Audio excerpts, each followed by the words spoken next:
Pennsylvania.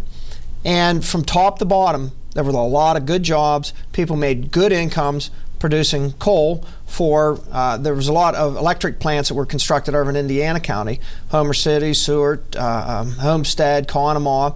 And just one coal-fired power plant, Homer City, produces enough electricity to provide for 1.2 million customers. So that industry was really strong and growing well. And for whatever reasons, you know, the coal has been under attack for quite some time. Yes. And now we find ourselves with an opportunity that we have never seen before, such as natural gas. Mm-hmm. And it's a cleaner product, and with certainly safe production methods, we're sitting on the second largest natural gas supply in the world. That is just an unbelievable opportunity in this state. So I looked at different states that had these opportunities. And this is a pretty good analogy, I believe. We have New York. The state of New York, which will quickly become the fourth largest state in the nation, surpassed by Florida very quickly here. New York wants to offer companies that'll move to that state free taxes for 10 years. Well, if they move into that state, who's going to support the infrastructure, the emergency services, the roads, and things like that? It's going to be the existing taxpayer. Mm-hmm. And then I look at Ohio. Ohio is ranked fourth in job creation in the nation. They still have steel mills, they have car manufacturing, and they produce their own energy. So when I look at the analogy between the two states, do I want to be New York or do I want to be Ohio? I want to be Ohio, and I think we have the opportunity to do that. Do you think enough is being done in the state to create jobs? Well, if you look at Governor Corbett's budget, there's some charts in there that actually show the job participation rates in this state. Right now, the job participation rates are equal to 1965. Mm-hmm. So we've been in steady decline as far as jobs in this state. So, you know, obviously there's changes that need to be made. I put a small facility in a couple of months ago, just very small, a shell driveway, which was basically 300 yards long. My engineering fees, just to comply with all the different issues that I had to comply with DEP, surface water, the phosphate mitigation for Chesapeake Bay, engineering fees were $30,000 for basically 300 yards of a shell driveway, along with bonding and things like that. The average person can't even start a business now. And this was an analogy. I was listening to the radio the other day, and they were referring to the Noah's Ark movie. Mm-hmm. You would have to have divine intervention to even build an ark today. You can't cut a tree down because of the bats. You have to have your surface water mitigation. You have to have all your engineering, all your compliance issues, OSHA, and then PETA's going to be knocking at your door, taking you to court. So you would definitely have to have divine intervention for Noah's Ark this time. So the best case scenario is drowning. Yeah. So, in regards to education, do you think there's enough funding for education here in the state? Well, we have declining enrollment in every school district in this state, but I believe two. I believe State College is holding steady, and I'm offhand, I don't remember the other one. But in Hollidaysburg School District, when I graduated in 1979, there was approximately 410 students in my class. Last year, they graduated 267 or 269 students. Mm-hmm. So we've seen major decline in enrollment. So a lot of these school districts, and Hollidaysburg was one of them, that were operating like they were back in the 70s and the 80s. So that was the one change that we were able to implement. Now, the reason we were able to implement, and I have to give credit to the other negotiating groups that we worked with, mm-hmm. and it was the teachers union worked with us. AFSCME worked with us. The last number I heard, there were 49,000 unemployed school teachers in this state. So they want jobs, they want sustainability. And that was our whole goal with the school district, is to create sustainability. Now, sustainability, you also can't tax the parents out of their homes. Mm-hmm. You know, everybody wants to work for the children, educate the children. Mm-hmm. But in my view, you know, you always hear about the elderly and the seniors. That's important too. But I want people to be able to live with a single income in their household and be able to keep a parent in the home. Because as far as education, you hear all the time, well, there's nobody at home, there's nobody to help these kids at home. Mm-hmm. I want somebody at home. So that's very important to me. So you can't tax the very parents out of the home of those children you claim to help. Mm-hmm. Are you supportive of school choice? I am supportive of school choice. There's definitely many things that you have to look at, a lot of different components to that. Mm-hmm. As if I was a citizen in the Philadelphia area and I had a student or a child that would be a student of a school district where it is basically very minimal graduation rates, dangerous, I would certainly want that opportunity to be able to put my child in a different type of environment to be able to educate them. There are some things that we definitely need to be careful with, so it's not a black and white issue, and I'm not saying that I don't support school choice because I do, but there's issues that have to be addressed that if you would have a school district, in our area is much different than a lot of other areas. Sure. And we have areas that say, Williamsburg or Claysburg or Spring Cove that are smaller school districts than what Hollidaysburg is. But if you had a mass exodus of those schools to private schools, you would still have all that infrastructure and things that would need supported along with the state mandates and everything that are involved. So it could create a large burden for the taxpayer.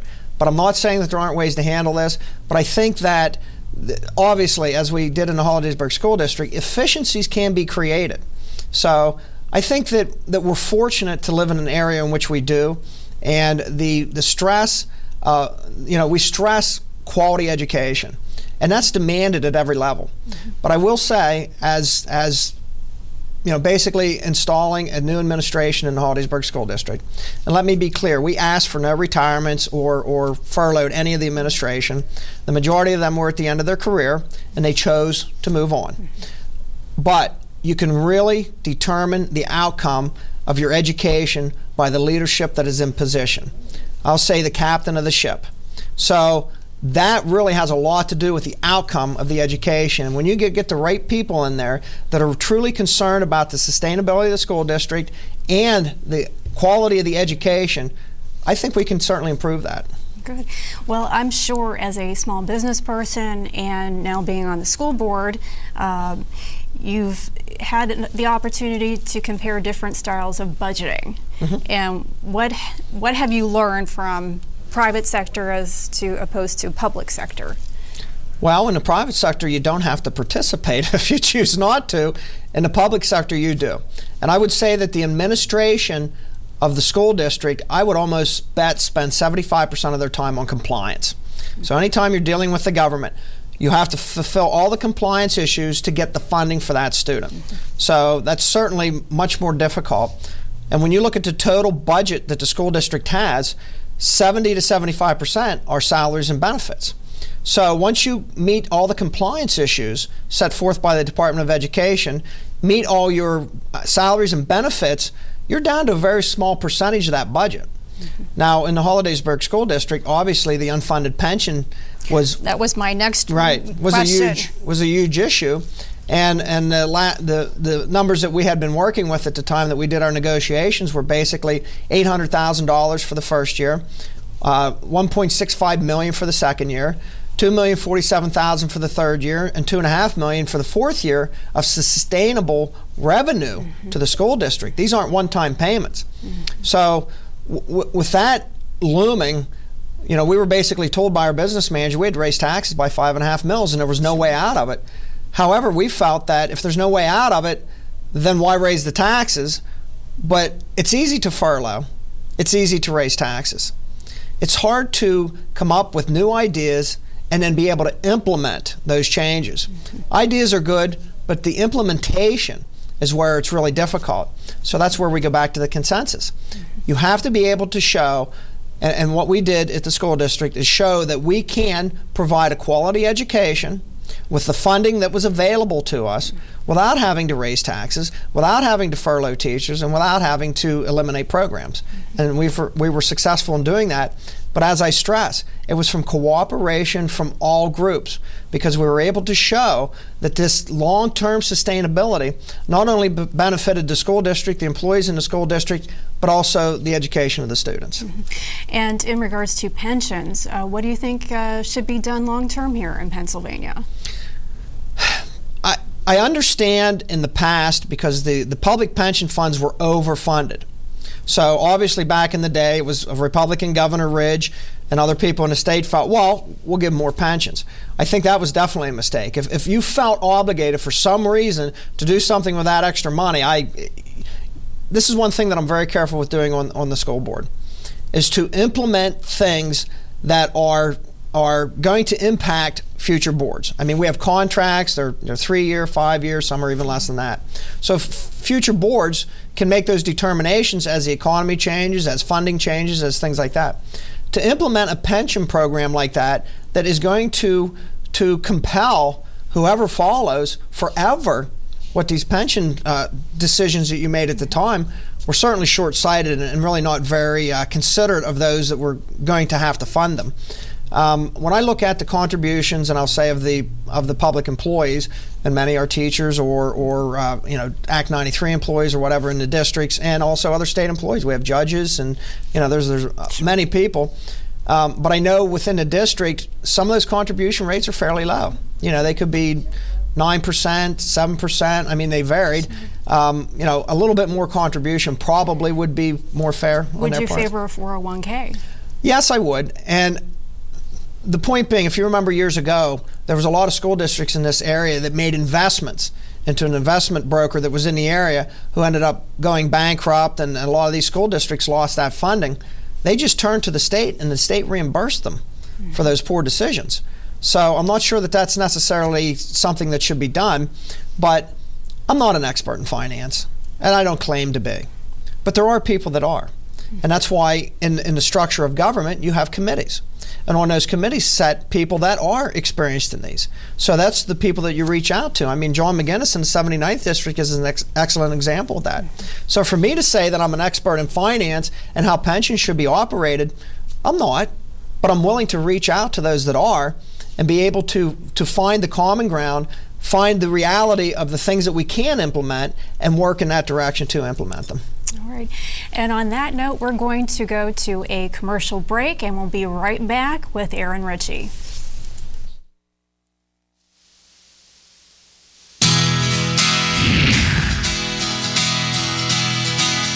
Operation Our Town is reaching out into our community every day, helping groups like the Gloria Gates Foundation. They received a grant in 2009 from Operation Our Town to help fund their program, which was established more than 10 years ago.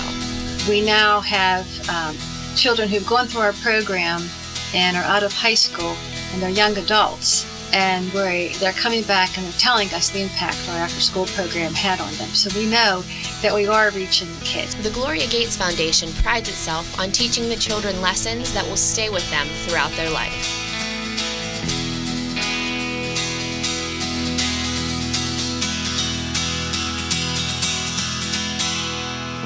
Operation Our Town, creating community-minded citizens for a better tomorrow.